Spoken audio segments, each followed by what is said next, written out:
Hey everyone, welcome to the fourth lesson of the Getting Started with Motion Graphics course here for Tuts Plus. My name is Vincent Nguyen, and today we're going to be taking a look at some trailer titles and how to create one in After Effects. So let's go ahead and take a look at what we're going to be creating today.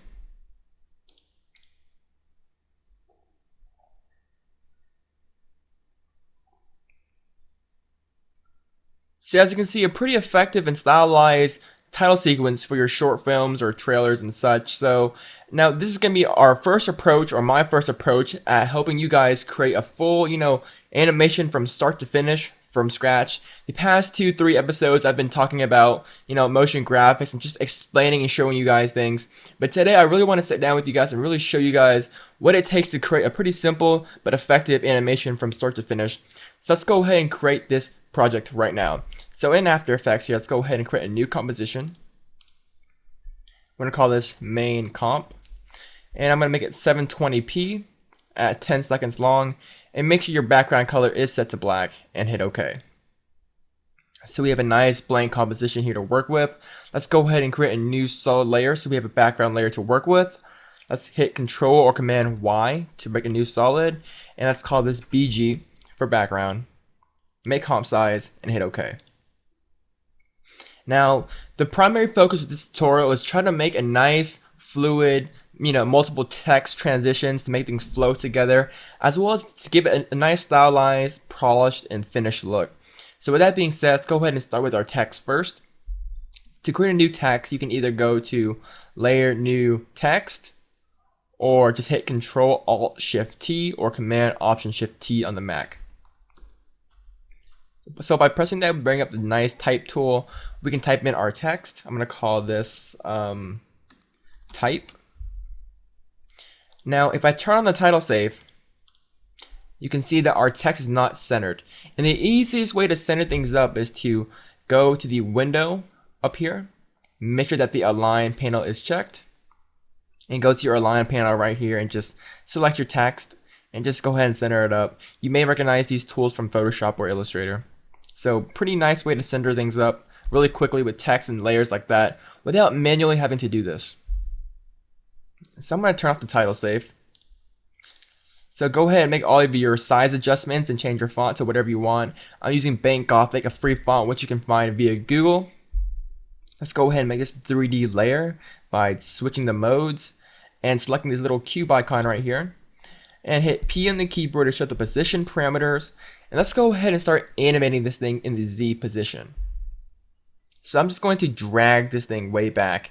And if you hold down the Shift key, you can actually decrease and increase the values at a larger increment. So just hold down Shift and just, barely enlarge it and barely pull the text way back behind the camera, just so enough that we don't see it anymore. You don't want to drag it all the way back because it's going to be too far back. Just barely enough so we don't see it anymore. Make sure you're at the beginning of the timeline and just hit the stopwatch for the keyframe. And if you hold down Shift and press page down, you can move at increments of 10 frames, as you see here. And go ahead and set the value down to 0. And that's just going to put the text back in the center of where it was before. So we kind of have this nice hit. And this is where we left off in the last lesson. So today we're really going to be focusing on creating multiple, transition of these kind of impact flyby titles, really make things flow and make it look really nice. So let's go ahead and finish this thing off by giving it a few seconds to kind of just sit there so we can read it. So about 2 seconds long, let's go ahead and hit another keyframe right here. Move 10 frames, shift page down. And we're just going to pull this thing way back by holding Shift key and just kind of pull it back. So what we have here is a nice flyby title. We also want to apply some nice opacity keyframes to this to kind of just fade things out. We want things to be very, very subtle and very, very smooth. So I'm just going to zoom in here. And we want to fade this thing out right when it starts to kind of zoom out. So at this point right here, this is where our type kind of starts moving out. So let's go ahead and select our text layer, press T on the keyboard to show the opacity, and hit a stopwatch keyframe. If you hit U on the keyboard to show all the keyframes, let's go ahead and move forward to the very last keyframe. And this is where our type kind of just fades out. So let's go ahead and set the opacity down to 0. So now if we take a look at this, we have our nice type fly in. It kind of stays still, starts hanging around, and then it's going to fade out while moving back to kind of give it that nice fluid and soft kind of transition out. So this is looking great, but you can see that our text is kind of staying still. I mean, if you do a quick RAM preview, you see that it just kind of sits there. It looks really awkward. And if you remember what I said before, we don't want to keep things still. We always want things moving, because when people pay for, a broadcast spot or, a television ad, it costs a lot of money for that nice 10, 15, 30-second spot. And we want to make use of that, that really short 15, 30-second spot. So we want things to keep on moving. We don't want to waste time. We don't want to keep things still. So we can apply some nice tracking to this to give it a subtle movement like what I did before in the previous lesson. But in this particular case, let's go ahead and take a look at another method, which is using the camera tool. So let's go ahead and create a new camera. Layer, new camera. I'm going to call this camera and hit OK. And it's going to create a camera, and we can use this thing to kind of animate the camera around our text, because our text is 3D. So we're going to hit P on the keyboard for the camera position. And I'm going to go ahead and start at the very beginning of the timeline right here. Hit a keyframe, stopwatch, move to the end of the composition, and just kind of pull it forward. So now if you take a look, we have a nice flyby, and then our text is going to kind of zoom forward a little bit. And you see that the text kind of moves forward. The text is not actually moving forward. The camera is actually getting closer to the text. So it kind of gives it the illusion that the text is kind of moving. And we may want to decrease the value just a little bit. It's kind of zooming too much. Maybe just a little bit more. Just so we have some nice subtle effects. And remember, you want to do all the stylizing and all this first, and then you want to start duplicating the text. So the type looks really good right now. Let's go ahead and make this thing look a little bit nicer by applying some nice layer styles. So layer styles are a little bit different. When you apply layer styles to text or layers, some effects don't really work too well, but I'll explain that later in the tutorial. So let's go ahead and apply some layer styles. We can apply some layer styles by going to Layer and Layer Styles. And all these layer styles are all similar to Photoshop and stuff like that. So let's go ahead and apply a nice gradient overlay. And then we can go into the gradient overlay parameter and go ahead and edit the gradient. And then we can change the white color to a nice dark gray. And then we can change the black to a nice white tone, just to kind of give it this nice kind of metal chrome look. Like that. And then we can apply a nice bevel. So layer, and we're going to go to layer styles, bevel and emboss, close gradient overlay, open the bevel and emboss, and let's go ahead and set the size to 2, just very subtle. And we can just leave it like that. So now we have this nice gradient, we have this nice bevel, and our whole animation is looking pretty sweet. So now what we're missing is some nice background light. Now in the original demonstration I used these nice kind of light rays here, and we can easily achieve that by applying a nice CC light ray in the effects and presets. Go ahead and drag the CC light rays into the type. So now we get this nice light ray here. And we can go ahead and animate this. Now remember, you want to keep things somewhat subtle. So let's go ahead and, position the center of the light sweep kind of on the left side of the center of the text. And we're going to go to the beginning. Hit U on the keyboard. Let's go ahead and start right here.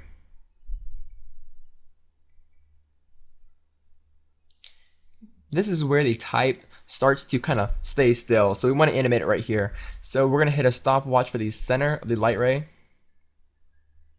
We're going to move forward to about right here when it starts moving again. And we're just going to push this thing a little bit to the right. So it's not really moving much, but it kind of gives it that subtle gleam. And again, that's what we want. We want some subtle movement.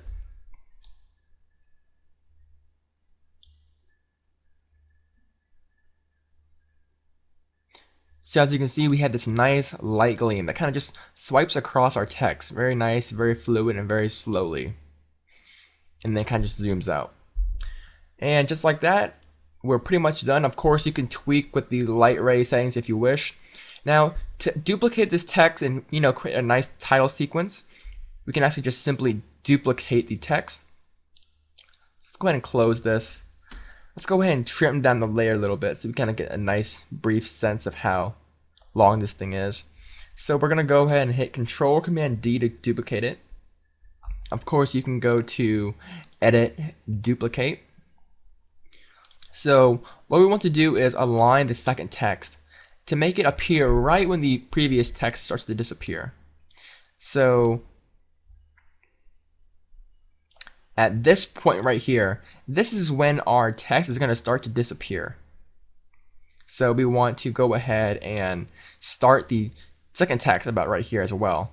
And then once the text fully fades out, we want the second text to already be there. So let's go ahead and change this type right here to something else. Let's just type whatever. And then if we do a quick RAM preview,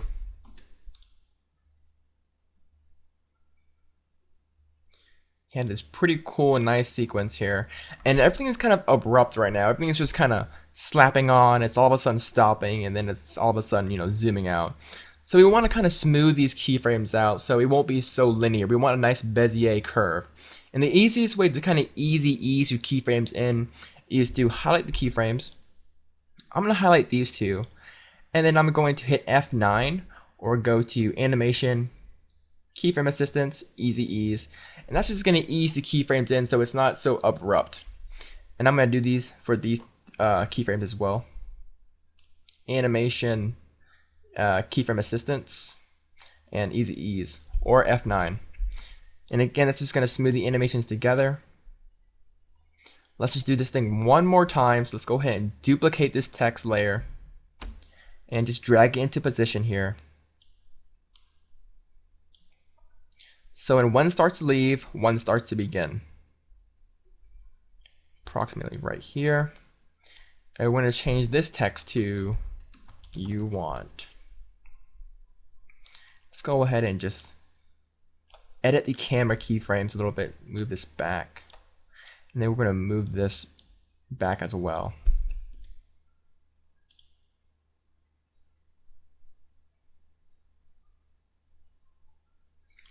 So our sequence is starting to look really, really nice and really smooth, but the only problem is that everything looks too sharp. As you see here, we have tons and tons of really fast movement, and there's no motion blur.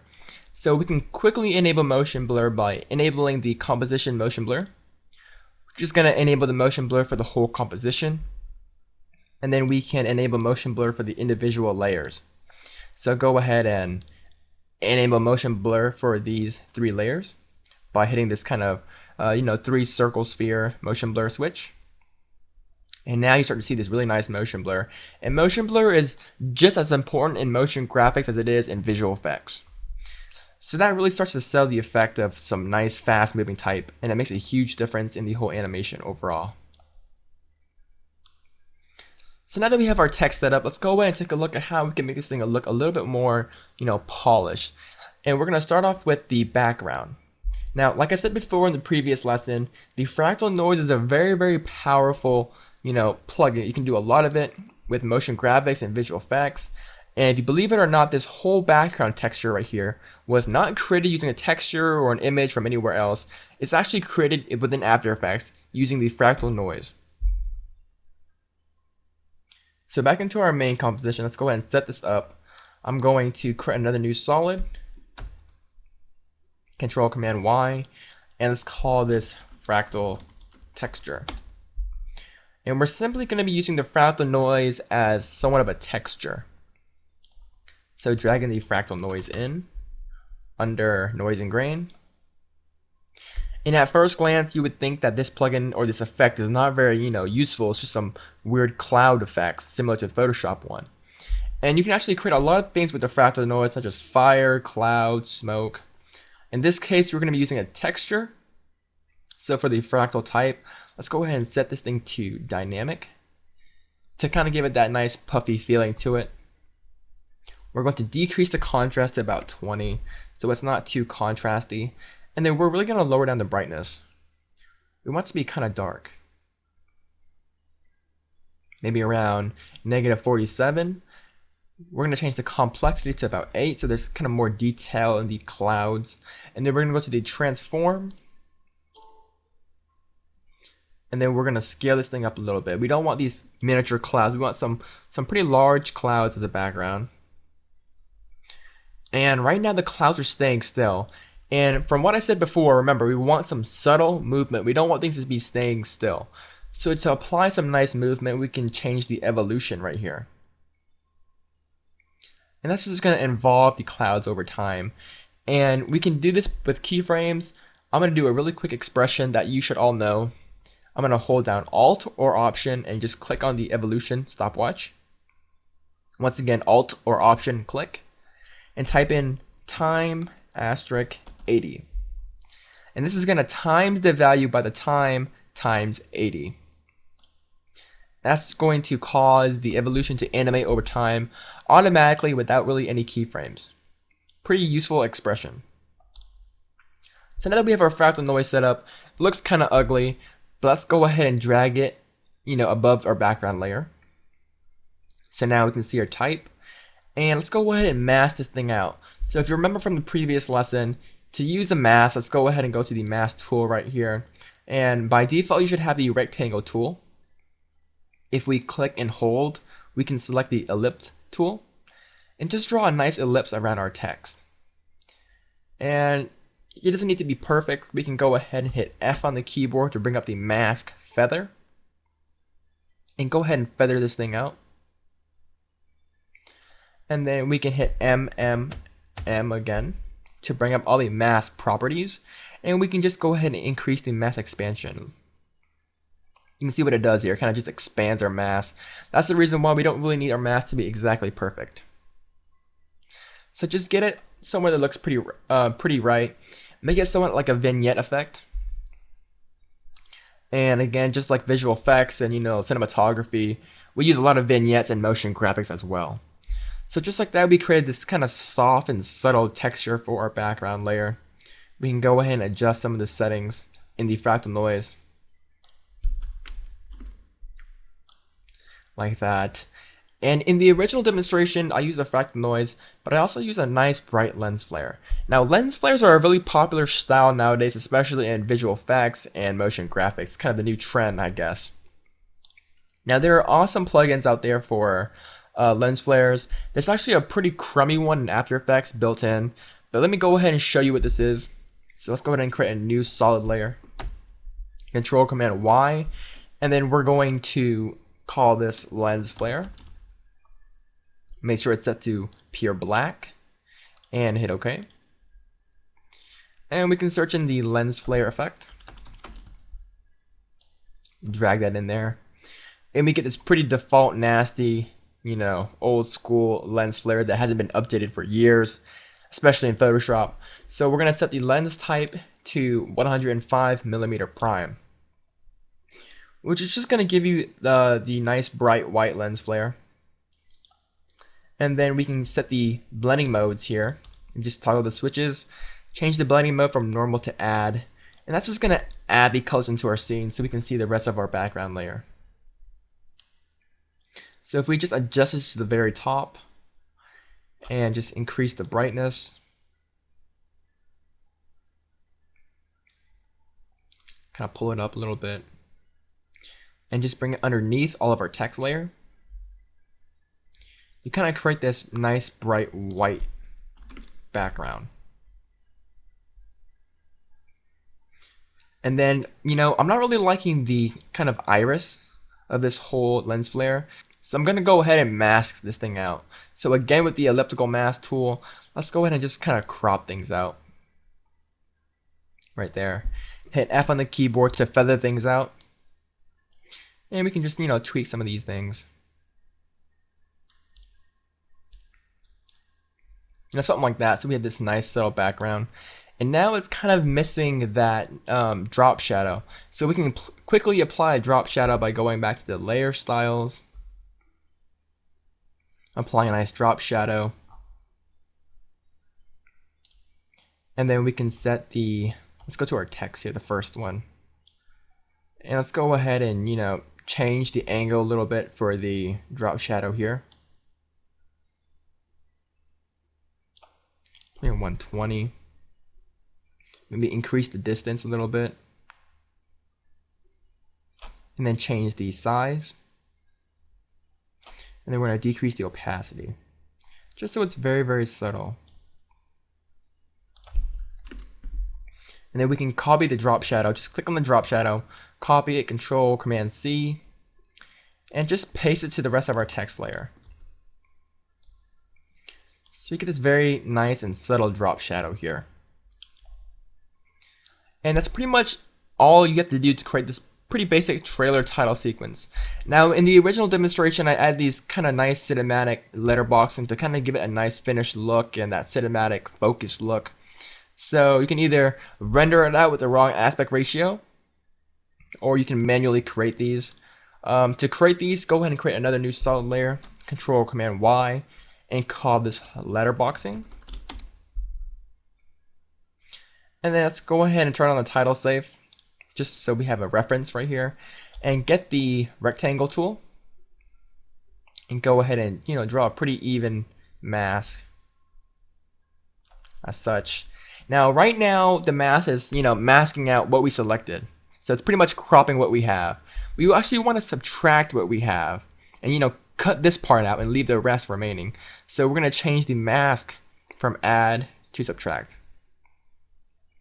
We're going to turn off the title safe and go ahead and click away, and just like that you created this pretty nice letterboxing. Kind of gives it that nice finished focused look on our animation. And I like to add letterboxing whenever I can. Looks pretty cool in my opinion. More of a personal visual style, I guess. So as you can see, just like that, you created this really nice and effective but stylized kind of title sequence for your short film, for your trailer and such. So a pretty basic technique, but a very, very effective technique. And I think it's a really great way to kind of start your learning experience with motion graphics by creating some basic trailer title sequences. So really basic technique. Hopefully you guys enjoyed it. And I really encourage you guys to kind of play around with the effects that you saw and play around with the different styles and play around with all the different effects in After Effects to kind of achieve a different look. Don't be afraid to change the colors of things, to change the fractal noise, change the lens flares. You can even apply the CC light sweep that I talked about in the last tutorial to kind of give it that nice metal gleam, and it would work perfectly for this text because we have this nice gradient over it. So just try things out, tweak around with it. Hopefully you guys enjoyed the tutorial. I'm sorry for my fast pace. It's just so much to get out in so little time, but hopefully you guys enjoyed this lesson. In the next lesson, we're going to be talking about some shapes, masks, and vectors in After Effects to create some pretty cool motion graphics, so definitely check that out. If you guys have any other questions, don't hesitate to leave them in the forums. I'll definitely get to them as soon as I can. And again, hopefully you guys enjoyed this tutorial. I'll see you guys in the next lesson. Bye guys.